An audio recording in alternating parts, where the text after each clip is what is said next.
Wendy is with us in studio today, and we are going to start with talking about QR codes and their role in pricing.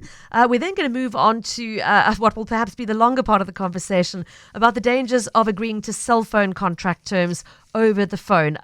If you've been listening to the show for a long time, you'll know both Wendy and I absolutely refuse to do it.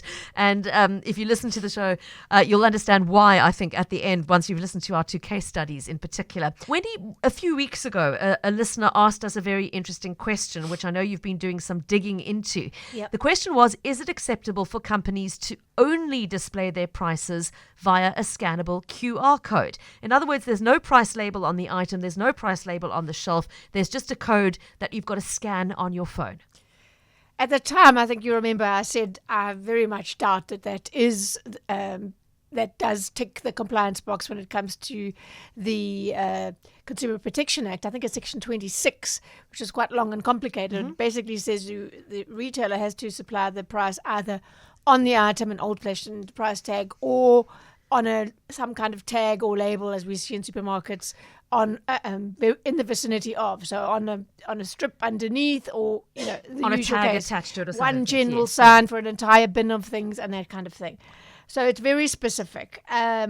But I did say, no, I need to make sure. So I did check with a couple of experts. First port of call was, of course, Cape Town-based consumer attorney Trudy Brookman, who listeners will know well. Her response was, I do not think a QR code is acceptable, as it's only usable to consumers who have charged smartphones and with enough data on them. So it discriminates against all other consumers, and the retailer is failing to disclose the price to the item, which is a breach of the Consumer Protection Act. I also checked with Nikki Stitka, who is head of complaints at the Ombudsman for Consumer Goods and Services. Unbeknown to me, she was in hospital at the time, but shame. she very kindly responded. She said, I haven't got any of my legal stuff with me, but she says, I very much doubt that having to scan a QR code constitutes displaying a price as the CPA requires. And she made this very similar points to Trudy. It isn't immediately visible, therefore not displayed. It requires a consumer to have a smartphone. A plain cell will, not even a plain cell will suffice. That must have data. And thirdly, the consumer must have their phone with them to be able to ascertain the price and the time to do it. How often do you leave your phone in the car or wherever and quickly run into the shop to buy something? I often do. So in summary, said Nikki, I don't think it comes close to complying. To my mind, anything requiring a QR code to access will be something of a personal choice. You as an individual want to find out more about whatever topic or product that interests you, so you will take time to scan the code. So essentially, as the only means of displaying a price is not acceptable. It's not good enough. And I don't know if you heard Lester talking on his show, the promo for the show played, and he said, I want to listen to Wendy Knowler. He said he recently went for a work meeting somebody for the first time in a little cafe here in Sea Point. And they only had, the waitress came along and said, scan the code to see the menu. But they were just met and getting into a discussion. And he said, neither of them wanted to stop and go through that hassle of doing it, which is a lot more cumbersome than just looking at a page, or chalkboard or something. And in the end, this woman kept coming back and, saying, and they just said, we'll have coffee. So that place actually lost out because they probably would have had a full breakfast or something. Yeah. No, I agree with him completely. I find it intensely irritating when you offered only the menu on a QR code. I know it's supposed to be trendy and cool and with it. As an addition for those that are that were inclined and want that experience, fine. But it cannot, certainly not in a country like South Africa. It doesn't matter which part of it we're talking about. It cannot be the exclusive way that you can gain access to the prices of goods that they have on sale or services. I mean, I'm sure the restaurants, in particular, will argue that it facilitates changing menu items, changing pricing with availability and pricing. Paper. But I mean, how hard can it be? As you said, a chalkboard. Once you Yes. invest in the chalkboard, there's no additional outlay to change a few things on that. A bit of chalk here and there. And a bit of effort. Yes. Why put the effort onto your customers rather than taking it yourself? I'd be interested to hear if anybody disagrees. Maybe there's somebody listening who has adopted that position in their restaurant and wants to tell us why you made that switch. I know for some it was a COVID thing. They didn't want people handling menus. As we know, that was Chalkboard solves a nothing that one. burger. Anyway, a chalkboard would have solved it And as it's well. not legal. Yeah. That's the main That's the thing. bottom line. That was It's the not question. legal. Yeah. So my answer to that is push back gently and point out if you come across this and it irks you, that it's not legal. It doesn't actually comply with displaying a price as required and defined by the Act. And let us know how they respond. And I'd certainly like to know of places that are doing it and give them a chance to. I think, I dare say those that have done it have no idea that it's not legally compliant. Legal, They're not sort of cocking a snook at the law, but the point is it is illegal. They need to be aware it is, yeah. Yeah. I'm sitting here smiling, Wendy. We know that picking up COVID from a surface like a menu turned out not to be a thing. Having said that, though, thinking back to my own waitressing days and how disgusting some of those menus got to be if they weren't properly cleaned. And just as an aside, perhaps it's also that they think it's more hygienic and easier to keep a handle on cleaning menus by having an electronic digital version that customers access off their own phone. Their own I phone. always think it's a very good indicator of the quality of experience you expect from a restaurant. Look at how clean the menus are. Look at how clean the sauce bottles are. Look at the loos.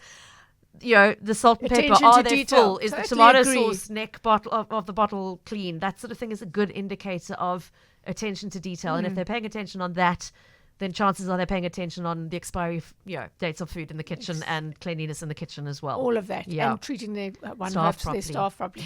That is a conversation we need to follow up again. Yes, for sure. As well. Okay, let's have a look. Zakira saying, I asked Paul's in Dubai to give me their hard copies that I didn't want to scan on my phone. They bought a tablet for me to view the menu on. Gosh, not quite the same, is it?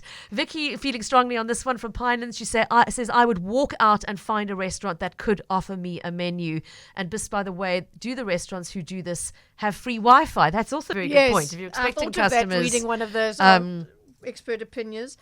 I just think, sometimes in my customer experience training, I often say, you might think this is fantastic, keeping up with the times and meeting the techie needs of your customers, but do you stop and actually, just because you think it's great and you've put some effort into it, doesn't mean that it actually is great for the customer experience. Yeah. And to actually seek feedback and take on board feedback from your actual customers as to whether it's landing well with them or not. I'd love to hear from younger listeners. Maybe Wendy and I are of a generation that is not adapting to this, but I suspect they're going to have a range of customers, and B, it's not legal. So yeah. And C, as this listener points out, it sucks looking at a menu on such a small surface. I hate QR code menus. They say the last thing I want to stare at in a restaurant is my phone. I walk out of restaurants if they have this nonsense. A plain paper menu is so cheap to print. You can throw one away per customer and just add 30 cents to the meal, is the comment. Totally agree. So, okay. People are feeling quite strongly about this. Okay. I believe we've got a voice note on that subject. Good afternoon, Pippa. Regarding QR codes, this one has nothing to do with pricing, but I was not too chuffed when I attended a carol service this past Christmas season, and everybody had to scan the QR code to get the words of the carols that were to be sung that evening. This did not sit well with me. You take care. Thanks. This is Marlene. Marlene, can I be cheeky and say if you'd been going to church more regularly, you wouldn't have needed a scanned copy of the carol words to be able to sing? Look, one thing that is coming through again and again in the comments, Wendy, is the number of people saying, never mind the inconvenience of having to scan it, the difficulty of reading it. It's actually not a user-friendly format to present somebody. And think about it. You have to swipe left and right to see the price, to see the ingredients, to go back again, scroll back up. You can't flip between pages easily. I would actually do exactly what others have suggested and walk out. Ken's saying it puts me off going if a restaurant does that. He says Satana and Mui Point only has this option and it's very, very irritating. I go there less because of it. Another comment saying I was in Turkey and I used the QR code menu and then translated to English from Turkish. I loved the concept. Okay, so that's the space kind of in which it makes sense. Context, yes, there are bonuses. It really does. And then another comment, somebody saying Pajamas and Jam in Somerset West also do this, and I was so embarrassed to have to tell them I could not read the menu because the lettering was so small. Again, I really hated having to do that. Is that something you want to do to your customers? Yeah.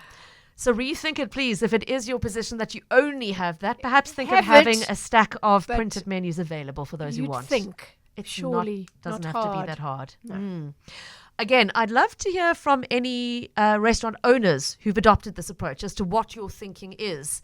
And here's somebody who listened to their customers, as you suggested. Grant writing in to say, Fernando's Pizza and Observatory used to use QR codes. Now they have proper menus again, so they obviously listened to their customers, and it's still my favorite pizza place. Oh. That's great. Exactly. That's all you Yeah. So they ask for. tested it. The customers say we don't like it. They went back to what the customers wanted. And no wonder they keep on getting voted the best pizza Yes. in Cape Town in all the competitions.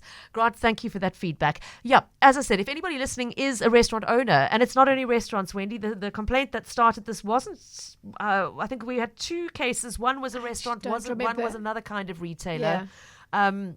In a shopping environment, I would find it even more irksome, more so. I think. Yes. So if somebody insists on using QR code, you've learned today that it's not strictly in line with the law, so you have grounds to tell them You that. shouldn't need a device, or it should be very plain and simple for you to actually see. That's what the word display means. Display doesn't mean you get to hold your phone up at this code and then see the information that we are by law required to share with you. It means it is displayed for you to see, requiring no further effort other than opening your eyesight. eyes and looking. Yeah. Okay. One more on the QR codes before we move on to the next subject. And this is from somebody who says, I am a young person. I'm 25 years old. I also don't like the QR code menus. I like to be able to look around the whole menu at once while deciding what to order. It just takes so long to scan and open, and then you accidentally click out and you've got to scan in all over again.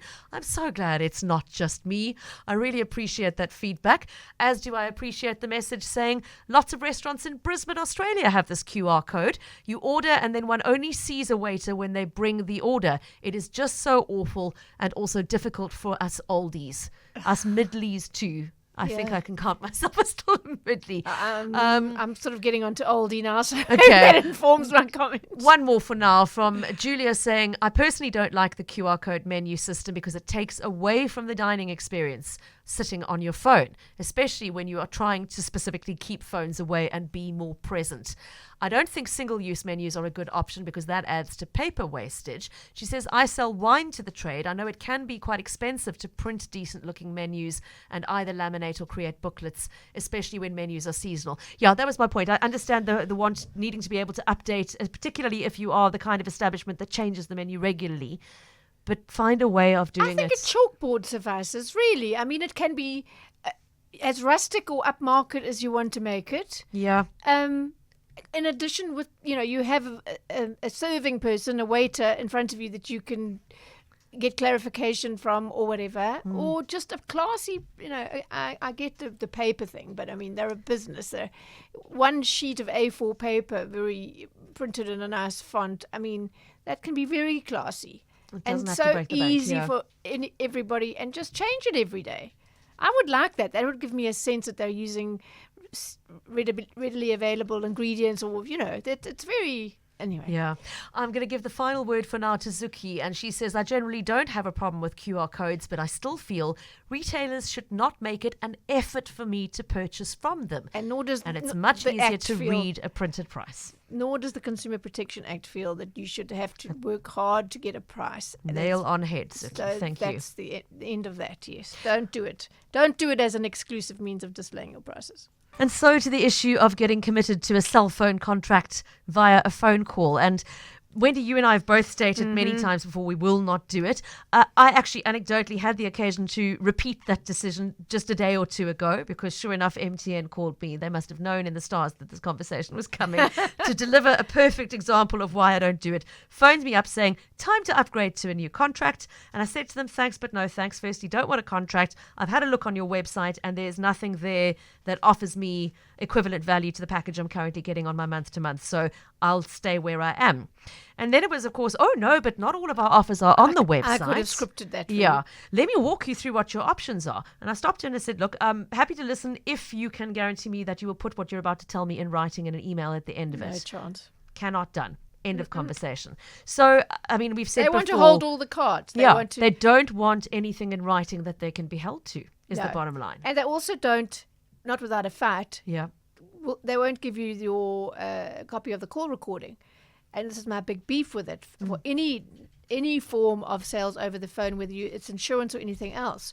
So if you go into a store and you sign, or a bank and you sign a contract, there's never a notion that you won't get a copy. Imagine if someone said to you, no, we're going to keep the copy, and you can't. Yeah. And maybe if you have a dispute or you're not sure of something, you can come into the bank and ask the manager and he'll maybe let you see it. I mean, we'd go, that's preposterous, but that's what happens when you take out a contract over the phone.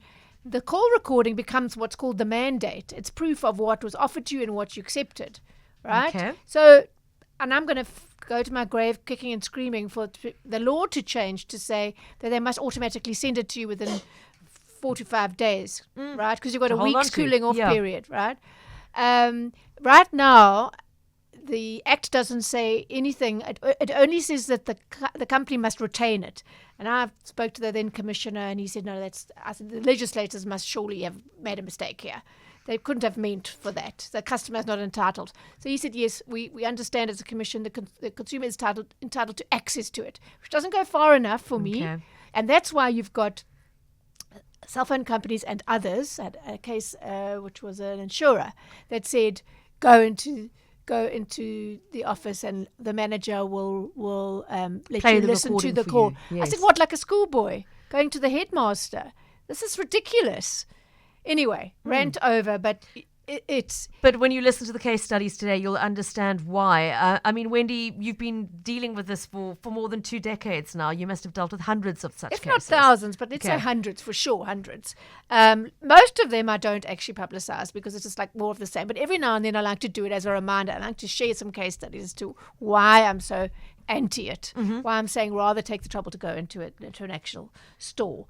Because as I say, there's misrepresentation. It's a different phone. You get a different phone. You don't get as much data or as much airtime as they said, or the contract period is wrong, or there's just misrepresentation, right? Not all telesales agents, but some, many that I've come across.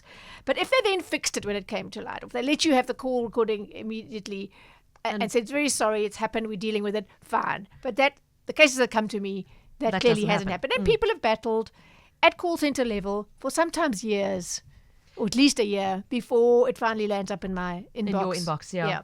So 2 case studies. Okay, should we start with Herman's story? Yes. So on the 15th of Jan, a couple of weeks ago, Herman Reuter emailed us sharing his engagement with Vodacom about an injustice which had been dragging on for more than a year without resolution or even a response. This while Vodacom continued to take about 400 Rand from his bank account every month for a contract that he'd cancelled a year earlier, right? He already had a legitimate existing Vodacom contract, so they did have a right to debit his bank account for that, but this was an extra 400 Rand on top of that. So November 2022, not 2023, 2022, he made the mistake of agreeing to a laptop contract when he was called by a sales agent representing Vodacom. I've put it like that because they all use third-party companies to do the telesales for them, right? But they're responsible for the actions in terms of the CPA. So when the laptop was delivered, he immediately realized that the spec wasn't anything like that which the sales agent had promised him. So he got a different laptop, as an inferior one. He took it up with Vodacom.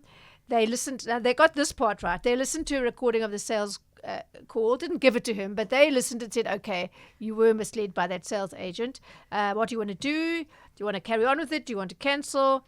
He said, I want to cancel. And he sent back the laptop. This was 3 days before Christmas 2022. Courier came. He has a reference number for it being actually received by Vodacom in Midrand. Okay, so there's no question. The laptop was returned. It was in its proper condition, in its proper packaging. No problem at all. They agreed that he had the right to return it. But then they didn't stop charging him for it. They just carried on and on and on. And he's one of those wonderful complainants who documented it. He started documenting his engagements from April of last year. To summarize, he was no one in cancellations or sales, took any accountability for the problem. He thought, okay, let me try and do this in person. So he went to his local Vodacom branch. And he was told, no, they don't have a mandate to deal with telesales contracts. Again, remember this. If you take out a telesales contract, you're languishing in the call center, nothing's happening, and you think, which is a natural assumption, let me go and it'll be Into the sorted. store. No, they can't deal with those telesales ones. It happened through a different channel. So you're on your own, right? Just think about that. I mean, it's just preposterous to me. So you're stuck with faceless customer care people and bots. Bots is another issue, but so he went to the Consumer Goods and Services Ombud, and he was then, I'm not sure why, referred to the National Consumer Commission. No response. Oh no, come on. This is the part that really is the icing on the cake. 4 months ago, he got another telesales call, this time an invitation to upgrade his other legitimate Vodacom contract. So he tells them about this story with the laptop contract, and he says, I'm really not keen to take out another contract with Vodacom. Oh no, says the telesales agent, I will see to it that your service request has been logged successfully and that you get a full refund. Well, he didn't get the refund, and she didn't have the authority to make that promise. She's a completely different third Service party, provider, yeah. different channel. Utterly defeated 2 weeks ago. Herman asked me to intervene. And of course, what happened almost immediately is what should have happened a year ago, more than a year ago. Vodacom told me the cancellation has been loaded. It's effective immediately. We are busy processing the credit note to Herman's account. As soon as we're able to pull the call recordings, we'll run a full root cause analysis of what went wrong. Apparently, there was an issue with the manner in which the laptop was booked with our courier company, which also contributed to the delay in cancellations. Well, booked. I mean, it was delivered. He got confirmation it was delivered. So how's that the courier company's issue? Anyway, part of the root cause analysis will include investigating what happened with the courier company, as well as what happened during the call interaction with our call center agent. It should be calls, because as I said, how many he made there over were many. that year. Yeah. Okay, so one hopes that that's the end of the road for Herman. But yes, but if he hadn't emailed us, he would still be another year from seeing me, I'm quite 400 sure. rand go off his And what would his account. recourse be? He tried the commission. He tried the Ombud. I mean, it's unthinkable. he was going to buy a laptop on a Black Friday sale when he got that call. He thought, let me do it this way. And I bet he lived to regret that decision. Oh, yeah. yes. Okay, now this is another one that really makes your blood boil. And this time it's involving a Telkom contract. Tell us about Oren's case. So Oren knew that his sales call with a third-party Telkom agent proved that he had mandated them to take payment for a fiber account, a fiber contract that he agreed with via debit order. He was given the choice between self-paying and a debit order, and he said, no, let's do the debit order. But Telkom wanted him to pay an alleged arrears amount of 8,000 Rand recently, insisting that he agreed to self-pay, and then he didn't. He refused. The standoff lasted a year without resolution when he came to me. He kept pleading, and this is why when I heard about his case, I said, I'm taking this up. He pleaded with Telkom to send him the recording of that November 2022 phone conversation with that Telkom third-party agent to prove that he had said he wanted this debit order and that it fell on deaf ears. Now, obviously, the question here is how could you not notice, though, that there was no debit order going off your account? Also asked that. You know you have to pay your cell phone account. Yeah, and that's where the story gets even more preposterous, because there was a Telkom debit order every month, but it was for another contract that he had cancelled with Telkom, but they'd never actually cancelled it on their system. He says, so unbeknown to me, I was still paying for that, and I thought it was for my new fiber contract.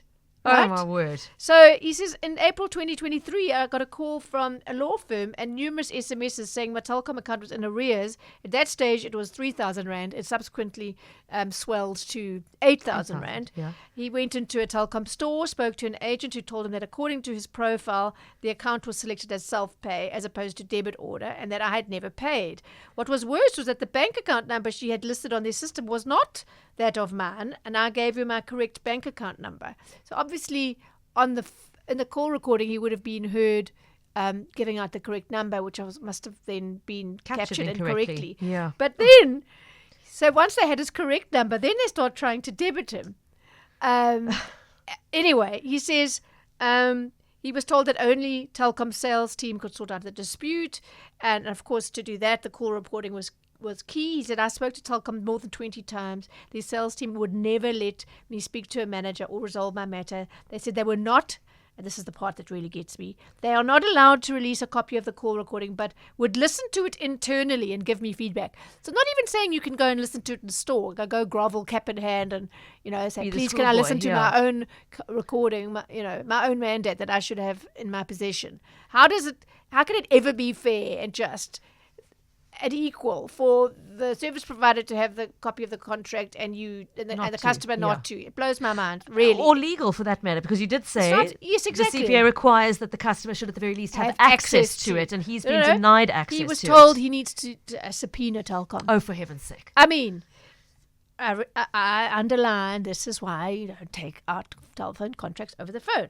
He says, I want Telkom to release the initial sale according to me so I can prove Telkom messed up by capturing my details. Alternatively, I want my debt written off and to start afresh. My contract is currently suspended. So his bank account details have been corrected. The attempts to debit him continue. He's not gotten hold of a copy of the recording because they're telling him he's not allowed to have it. Wendy, what happened when you took up the case with Telkom? Something that does happen from time to time. Of course, I suggested they retrieve the call as soon as possible to ascertain whether Oren was telling the truth or not, and to interrogate why his cancellation notification on the other account was not actioned. I said if that was another failure, could the debits action for that account that did come off his account be transferred to the alleged 8,000 Rand debt, currently being claimed from him by Telkom? The response was the call recording was found, but there were technical difficulties to downloading it. I know. Therefore, we are yet to hear what the customer was advised when the application was made. It's very convenient. A ticket was logged and escalated to the IT department to urgently assist. And it's been resolved. And so I checked with Oren. He says yes, and it was a very nice resolution. They've written off that 8,000 Rand debt, and they are refunding him for the contract that he cancelled. Oh, well done. Which wasn't cancelled on their end. Thanks, he said. I've been trying to sort this out for over a year. Same story as Herman, different company. Telesales is the bottom line. Difficulties over the call recording in Oren's case. It wasn't the case in Herman's matter, but then everything else was. They just didn't sort it out. And just kept at your peril. I mean, the takeout here for listeners, Wendy, is one, your advice is don't agree to contracts over the phone, full stop. You can't deal with anyone face to face about it, and you could be easily ignored. You've got no proof in your hands of what was actually offered to you, unless you are.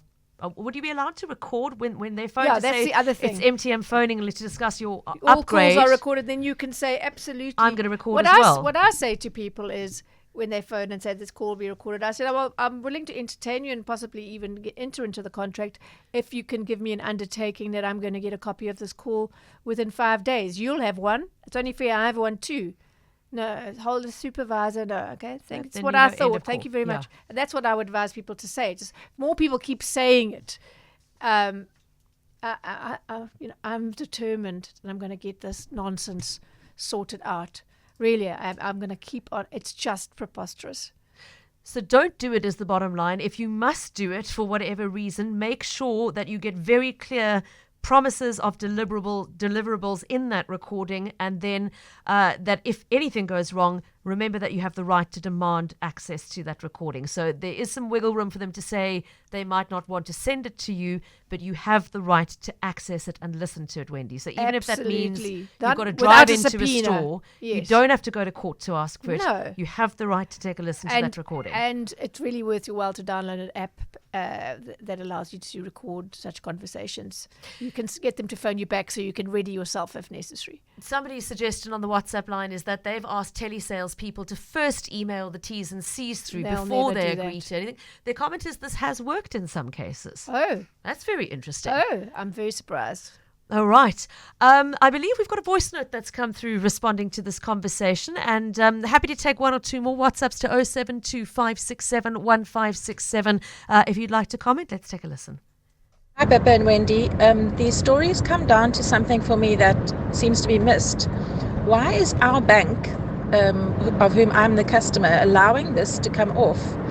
We should be able to stop it at will with our bank, and then they should say to the merchant, take up the issue with the customer, with their customer, which is us. I don't understand why the banks seem to side with the merchants in many of these cases. If I am the bank's customer, they should take an instruction from me to prevent debit orders, even if they have a signed document. I should be able to switch that off, and then the merchant has to take it up with me. I just don't understand that. This is Glen in the city.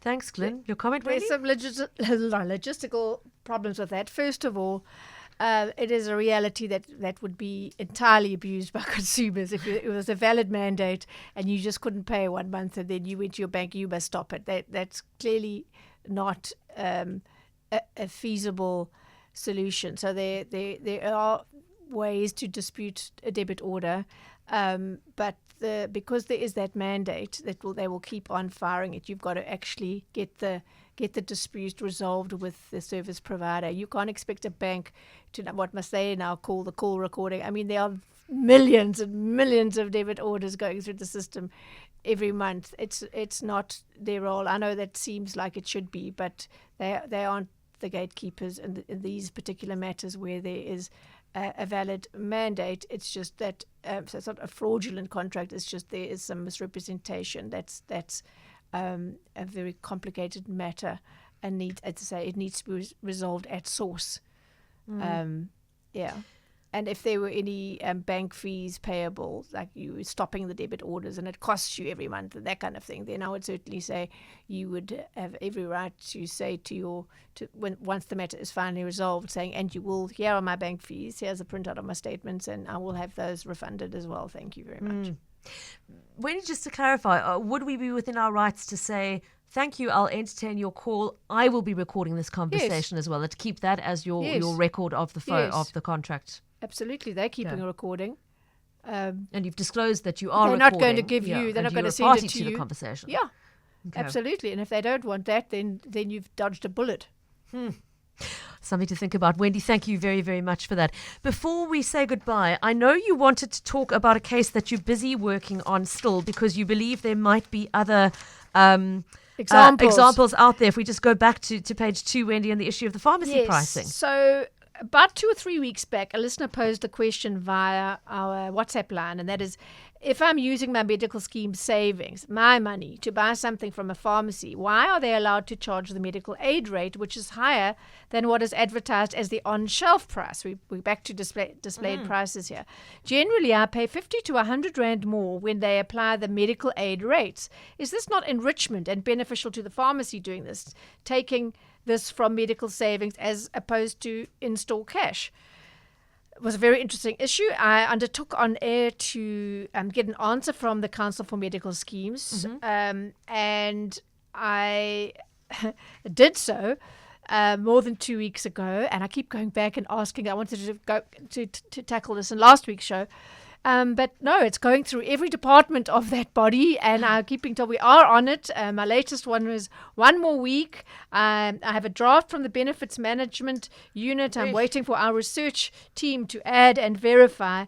So hopefully next week, Pippa, and I'm hoping if other listeners have examples of this happening to them, with a sort of dual price system. And yes, that listener is absolutely right. Your medical MSA, medical savings account, is your money. If you resign from the medical scheme, that money will be refunded to you a few months down the line. It is your money. It's a portion of the contributions that you make every month for the purposes of buying these kind of things, if you want to use the account for that. So I think it's a really interesting issue, and just to put a heads up to listeners, if something that affects you, please let us know in the next few days.